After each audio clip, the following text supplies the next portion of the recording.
Bonjour, ravi de vous accueillir dans cette nouvelle émission. Au programme, un retour sur les victoires régionales, une actu chargée, une rencontre avec Delphine Deminger, le point sur la réunion de dimanche sur l'hippodrome de Nancy et les infos des pros.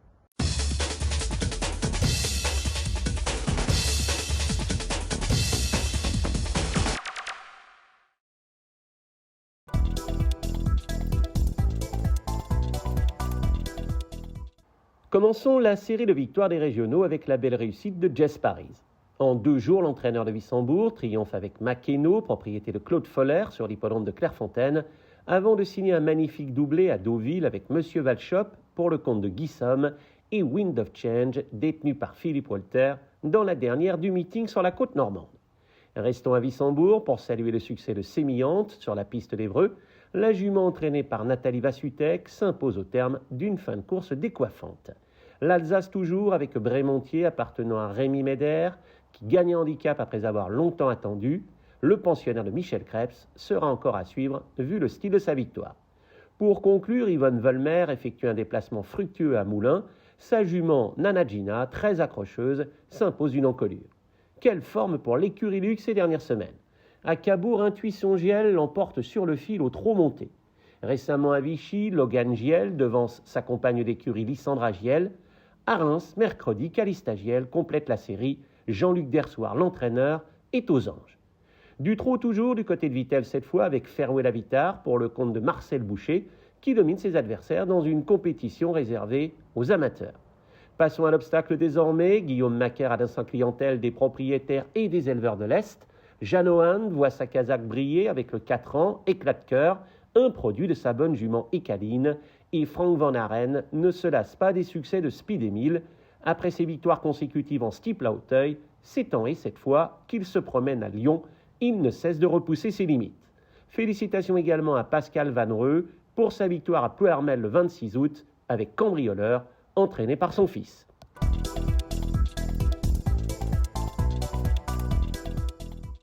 Vittel a fermé ses portes et ne reprendra du service que l'été prochain. À l'heure des bilans, le nouveau président Bertrand Petit-Colas affiche un optimisme de circonstance avec une hausse de la fréquentation et des enjeux. La météo favorable et une communication intensive ont joué un grand rôle. La présence d'Aston Le Taureau a égayé la fête des hippodromes. La journée Race & Care a séduit le public et le 15 août, le concours de chapeaux attire de plus en plus de monde. Il devient un rendez-vous incontournable. La mascotte de l'hippodrome a réjoui petits et grands et une ambiance plus festive a été ressentie, de quoi envisager l'avenir avec sérénité. Clap de fin réussi pour Jess Paris sur la côte normande. Le professionnel installé à Wissembourg s'est offert un petit plaisir en s'adjugeant la compétition réservée aux entraîneurs. Il n'a rien perdu de son potentiel et a savouré ses instants comme il se doit. L'hippodrome de Reims dispose de plusieurs rendez-vous avant fin 2023 et vous invite d'ores et déjà à cocher sur vos agendas la date du 18 octobre pour une étape du GNT et du mercredi 1er novembre pour Halloween. 6 réunions sont programmées à l'automne, dont 4 premiums. Parmi les travaux initiés à Strasbourg, le Bullfinch constituait une priorité. Il a nécessité beaucoup d'énergie. Il est désormais parfaitement opérationnel. Il répond aux objectifs de sécurité pour les cavaliers et leurs montures. Pour conclure, un bel exemple illustrant combien dans l'Est, les sociétés de course travaillent main dans la main. Nancy abrite ce week-end la 2e réunion initialement prévue à Heurt, où les travaux de drainage engagés cet été se sont prolongés, l'engazonnement de la piste étant insuffisamment dense. L'équipe nancéenne a très bien répondu aux enjeux et a utilisé dimanche dernier le décompacteur mis à sa disposition par ses homologues alsaciens. Au dire des professionnels, la piste était parfaite, l'outil a de nouveau été utilisé cette semaine et le gazon paraît magnifique à l'approche du défi du galop de ce dimanche.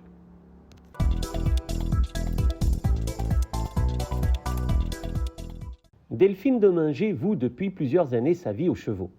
Installée en Moselle, à Diane-Capelle, un petit village d'un peu plus de 200 habitants, elle empile les expériences, construisant avec application son projet autour des équidés. Rencontre avec une jeune femme déterminée, rigoureuse et surtout confiante dans ses méthodes. Après des études générales, j'ai fait une formation accélérée à la FASEC à Chantilly, une formation accélérée de cavalier d'entraînement, où j'ai eu la chance de travailler dans de bonnes maisons cantiliennes pour faire mon expérience. Et puis ensuite, je suis venue un peu dans l'Est chez quelques entraîneurs où j'ai monter en course en tant que jeune jockey. Voilà, mais ma carrière a été interrompue assez rapidement suite à un accident où j'ai dû me reconvertir et suite à ça j'ai fait mon monitorat pour pouvoir enseigner l'équitation et puis je me suis mise à mon compte là il y a 4 ans maintenant. J'ai 16 box, un peu plus de 6 hectares de terrain attenant, 2 hectares et demi en location dans le village. J'ai une carrière, voilà, un clubhouse bureau en construction et puis une vingtaine de chevaux éponés. Son activité principale, c'est centre équestre, pension. Donc on fait de l'enseignement d'équitation, des balades, du travail de chevaux, des bourrages, chevaux compliqués, etc. Et puis je suis permis d'entraîner à côté, donc avec mes 2 chevaux en activité complémentaire. Alors j'ai commencé très rapidement avec Sainte-Cécile, qui m'a apporté ma première victoire à Vittel en 2021, je crois. En sachant que j'ai eu mon permis d'entraîner fin 2020. Ensuite, j'ai continué avec Ladybug que j'avais acheté à réclamer, qui a gagné à Lyon, qui est plusieurs fois placé à Lyon PSF cet hiver. Et puis là, j'ai une nouvelle recrue qui s'appelle Scorpio, qui vient de gagner à Vittel sa première course pour mon entraînement. Sainte-Cécile, quand je l'ai eue, elle avait besoin de vacances, elle avait plus trop de morale. Je l'ai achetée à l'amiable pour fin de carrière et puis on a réussi à continuer un petit peu comme ça. Après l'avoir mis au repos, on a repris les balades et puis elle a eu envie de repartir à l'entraînement. Donc voilà, ça s'est plutôt bien passé. Ladybug, c'était une jument très stressée, anxieuse quand je l'ai eue.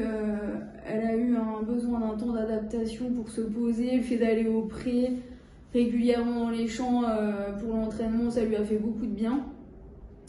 Et Scorpio, je la connais pas encore assez, mais elle est assez compliquée à entraîner. Donc je pense que ça va lui faire du bien aussi d'être au vert et puis de pouvoir aller alterner piste et champ pour l'entraînement. Cet été à Vittel, Scorpio a offert une splendide victoire à Delphine, preuve que son travail porte ses fruits. On essaye vraiment de travailler le moral et le mental avant tout. Je pense que c'est ce qui fait la différence lors d'une ligne droite. Les chevaux qui ont le moral et un bon mental, je pense que ça peut tout changer au poteau. Et le fait de travailler dans les champs, dans la nature, en extérieur comme ça, je pense vraiment qu'ils travaillent, mais ils n'ont pas l'impression de travailler. C'est vraiment un luxe, je dirais, de pouvoir vivre de sa passion et ne faire que ça tous les jours, quoi, du matin au soir, être baigné là-dedans, c'est vraiment, pour moi, ça pourrait pas être mieux.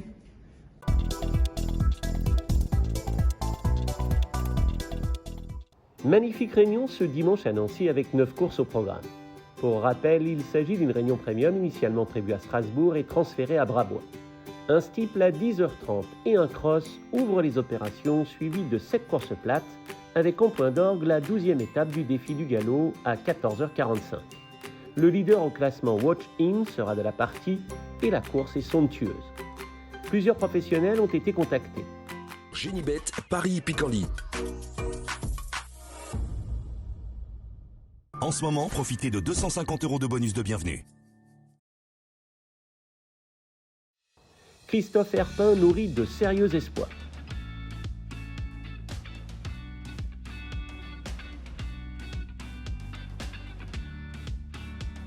Julien Philippot, en pleine forme, ne se déplace pas pour rien.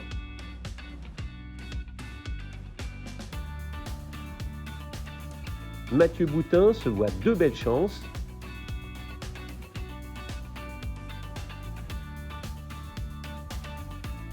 Henri-Alex Pantal aime beaucoup Sonny.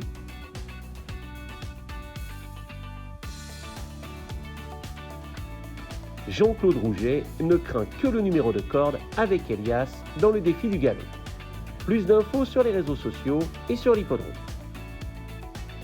Il est temps de se quitter. Merci pour votre fidélité. Pour ceux qui ne sont pas encore abonnés, c'est le moment. La démarche est entièrement gratuite. Elle est facile, il suffit de cliquer sur le bouton du bas.